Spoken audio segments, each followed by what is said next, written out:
Hello viewers. आज हम जिस टॉपिक पर चर्चा करने वाले हैं वो जॉब के लिहाज से बहुत ही ज्यादा जरूरी है।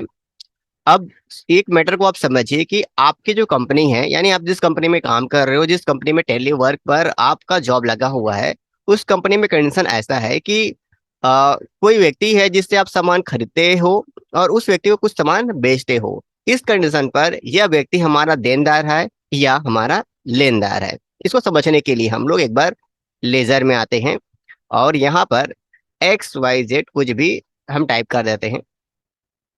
अब इस व्यक्ति को जो भी हम लिखने वाले हैं उसको हम सामान उसको उससे हम सामान खरीदेंगे भी और उसको हम सामान बेचेंगे भी। यानी कुछ वो सामान हमें हो सकता है बल्क में बेचे या फिर हमसे एक दो सामान खरीद ले। तो इस कंडीशन को कैसे मेंटेन करोगे? अब कुछ लोगों के लिए बहुत ही सरल लग रहा होगा। अब जिन लोगों के लिए सरल लग रहा होगा उन लोग वीडियो को यहीं पर बंद करो और बंद करने के बाद बनाकर देखो। जाओ और बनाओ। आप यहीं पर समझाओ कि सामने वाले व्यक्ति आपसे सामान खरीदता भी है, बेचता भी है, तो डेब्टर है, क्रेडिटर है, दोनों में से क्या है? क्या है इन दोनों में से? एंट्री करो। तो चीजें सरल नहीं होती। जब जॉब में आप जाते हो ना, देखो पढ़ाई करते हो तो अलग मैटर होता है। पढ़ाई में क्या होता है, एक लेनदार और वही देनदार दोनों अलग होता है, डेब्टर और क्रेडिटर दोनों अलग होता है। लेकिन अगर आप एक बिजनेस में जाते हो तो वहां पर जो सिचुएशन है बहुत ज्यादा डिफरेंट हो सकता है कि सामने वाला व्यक्ति बहुत साल से हमको सामान बेच रहा हो, यानी हमसे खरीद रहे हैं, लेकिन अचानक वह हमसे कुछ खरीदना चाहता है जो उनके पास नहीं है, जो हमारे पास है, जो अदर हम व्यापारियों से लेकर रखे हैं, वो सामान उसको जरूरत पड़ती है। इस कंडीशन में सामने वाला हमसे सामान परचेस कर लेता है, तो हमारा डेब्टर है या क्रेडिटर्स है। अगर इसको भी छोड़ दें कि कुछ भी ले लें, जो भी डेब्टर क्रेडिटर का मन कर रहा है। अब सामने वाले व्यक्ति से अगर हम 3 लाख का सामान खरीदे हैं और वह 40 हजार का सामान हमसे खरीद लेता है, तो पैसा कितना देना होगा? उससे 40 हजार रुपये लेंगे, फिर 3 लाख रुपए देंगे, या फिर 3 लाख रुपए में 40 हजार काट के देंगे। बहुत सारे मैटर्स हैं और ये सब करने आपको नहीं आएगा तो बिजनेस में आप काम नहीं कर पाओ, टेली में आप काम नहीं कर पाओगे। तो चलिए ऐसे ही सिचुएशन को हम लोग यहाँ पर देखते हैं। सबसे पहले मैं आपको डे बुक दिखाता हूँ। यहाँ पर डे बुक में देखिए एक कॉन्ट्रा है, एक रिसिप्ट है और दो परचेस हमारे पास देखने को मिलता है। ये इसी को ही ले लेते हैं टारगेट के रूप में कि ये जो व्यक्ति है या जो कंपनी है उससे हम मोबाइल खरीदते हैं। अब मोबाइल खरीदने के बाद क्या है, मैटर है कि सामने वाला व्यक्ति को अचानक हमारे शॉप में कुछ ऐसी चीज दिखती है जो उसको जरूरत है और वो परचेस करना चाहता है।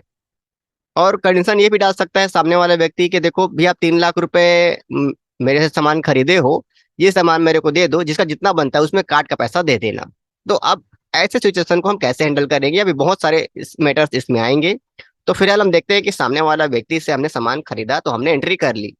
तो हमने इसका लेजर क्या बनाया है? क्योंकि बाद में ये व्यक्ति, अभी तो हम खरीद रहे हैं, बाद में इसको हम बेचेंगे। तो लेजर में हमने कुछ नहीं दिया है, जो नॉर्मल होना चाहिए था वही हमने यहाँ पे टारगेट किया हुआ है। क्योंकि देखो सामने वाले व्यक्ति से अगर हम सामान खरीद रहे हैं तो सामने वाला व्यक्ति हमसे पैसा लेगा, पैसा लेगा तो लेनदार होगा, और लेनदार को ही हम सैंड्री डेप्टर्स के नाम से, सॉरी सैंड्री क्रेडिटर के नाम से जानते हैं। क्रेडिटर मतलब लेनदार, पैसे का लेनदार है।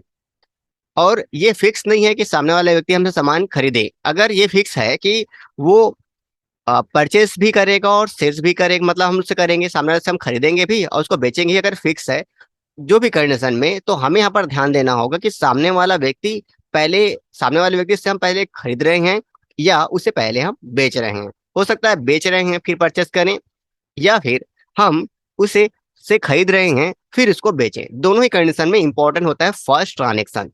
यहाँ पर ट्रांजेक्शन ये है कि सामने वाले व्यक्ति से हम पहले खरीद रहे हैं तो हमें वही जो उसका लेजर बनता है वही हमें देना होगा, सैंडरी क्रेडिटर्स।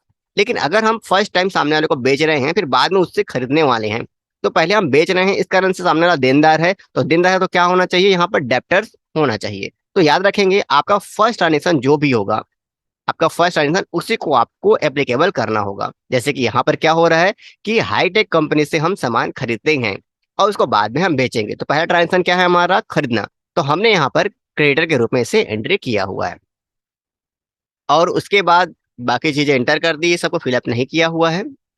मोबाइल परचेस के बारे में बता दो तो सिंपल सी एंट्री है, कोई विशेष प्रकार का चेंजेस नहीं किया गया है, तो आप देख लें। और उसके बाद जो प्रोडक्ट है उससे भी कोई विशेष प्रकार के चेंजेस नहीं है, जो है वो दे दिया गया है। यहाँ पर कुछ बैच वाइज एंट्री है, उसे बस हमें नो कर सकते हैं। और किसी प्रोडक्ट में बैच वाइज एक्टिवेट है, इसके आने से नो करने नहीं दे रहा है। कोई दिक्कत नहीं, ये आपके में नहीं आएगा तो अगर ये चेक करना है कैसे आया है तो हमारा पिछला वीडियो देख सकते हो, ये उसी के कंडीशन पर खुला हुआ है। और ऐसा करके हमने उससे सामान परचेस कर लिया है। अब ये हमारा सामान हो गया परचेस। अब सामने वाला जो पर्सन है हमसे मिलने आता है या फिर जो भी है, या हमसे बातचीत होती है, तो पता चलता है कि हमारे पास ऐसा सामान है जो वो चाह रहा था परचेस करना दूसरे व्यक्तियों से, लेकिन हमारे पास वो है। तो वो कहता है कि भैया ये मेरे सामान मेरे को परचेस करना है आपसे। तो पहले कंडीशन नंबर 1 लेते हैं। ये सामने वाला बोलता है कि ये सामान हम आपसे परचेस करेंगे, यानी हम लोग सेल कर रहे हैं। तो सेल कर रहे हैं तो हम सेलेक्ट कर लेंगे हाईटेक पॉइंट को। अब यहीं पर सवाल आता है कि जब सेल कर रहे हो तो वो क्रेडिटर क्यों होगा। तो याद रखिएगा, यहाँ पर आपको ध्यान में रखना है फर्स्ट ट्रांजेक्शन क्या था, इस व्यक्ति से, इस कंपनी से हमारा फर्स्ट ट्रांजेक्शन क्या है, वही हमारा एप्लीकेबल लेजर होगा, जो कि ये है कि फर्स्ट ट्रांजेक्शन सामने वाला व्यक्ति से हमने परचेस किया था। आप चेक कर लीजिए, कोई और से एंट्री नहीं है, ये सिर्फ हमने परचेस किया है, फर्स्ट ट्रांजेक्शन परचेस। तो इस कंडीशन से अगर हम उसे बेचेंगे, सामान सेल करेंगे, तो हम कोई बदलाव नहीं करेंगे, हम ज्यों का त्यों रहने देंगे जो दिया है। इसको आप भर सकते हो, पिछले वीडियो मैंने बताया हुआ, जाके आप देख लो। और जो आप सेल कर रहे हो उसको सेलेक्ट करना होगा। तो मोबाइल तो हम सेल नहीं कर रहे हैं, उसे हम स्टेशनरी का आइटम सेल्स कर देते हैं।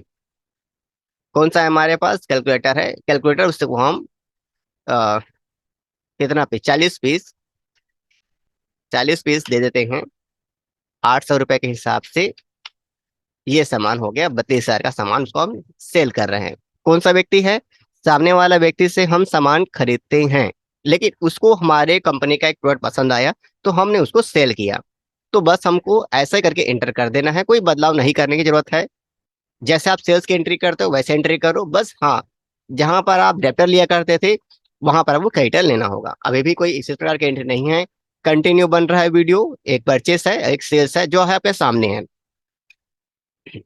अब इसका हम चेक कर लेते हैं कि हमारा बैलेंस शीट क्या रिपोर्ट देता है।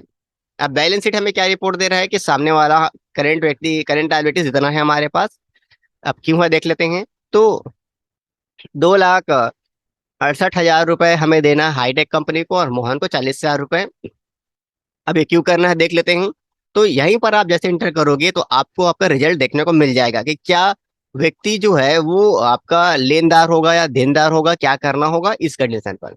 अब यहाँ पर टेली उसे क्या कैसे डिफाइन कर रहा है, उसे डिफाइन कर रहा है कि सामने वाले व्यक्ति से आपने 3 लाख का सामान खरीदा था, 32,000 का सामान बेचा था, इस कारण से सामने वाले व्यक्ति को सिर्फ 2,68,000 रुपए आपको वापिस करने होंगे, क्योंकि 32,000 रुपए सामने वाला व्यक्ति ने हमसे परचेस कर लिया है।